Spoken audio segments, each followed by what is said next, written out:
चला तर मंडळी, आज सोयाबीनची भाजी खूपच वेगळ्या पद्धतीने बनवते। 1 वाटी सोयाबीन मी छान भिजवून घेतले, त्यानंतर यामधील पाणी काढलंय। 1 वाटी चणा डाळ घेतली आहे, चणा डाळ देखील अर्धा तास पाण्यात भिजत घातली। कुकरमध्ये सगळं घालायचं, हळद घालायचं, मीठ घालायचं, थोडंसं तेल घालायचं आणि 2 ते 3 शिट्या काढून घ्यायच्या।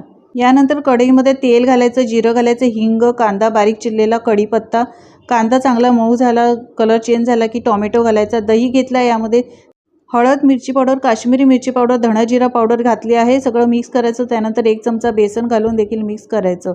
आता कांदा टोमॅटो मऊ झाला आहे, तो 1 मोठ्या बटाट्याचे फोडी करून घेतले आहेत, 1 चमचा आलं लसूण पेस्ट आणि दह्याची आपण जी पेस्ट बनवून ठेवली होती ती घालायची आहे। सगळं व्यवस्थित जिन्नस मिक्स करून घ्यायचे आणि बॉईल केलेले सोयाबीन आणि चणा डाळ यामध्ये घालायची, पाणी घालायचं गरजेनुसार, सगळं व्यवस्थित मिक्स करायचं। यानंतर किचन किंग मसाला घातला आहे, कसुरी मेथी घालायची, सगळं व्यवस्थित मिक्स करायचं, लीड लावायचं आणि 10 मिनिटं ही भाजी छान शिजवून घ्यायची। गार्निश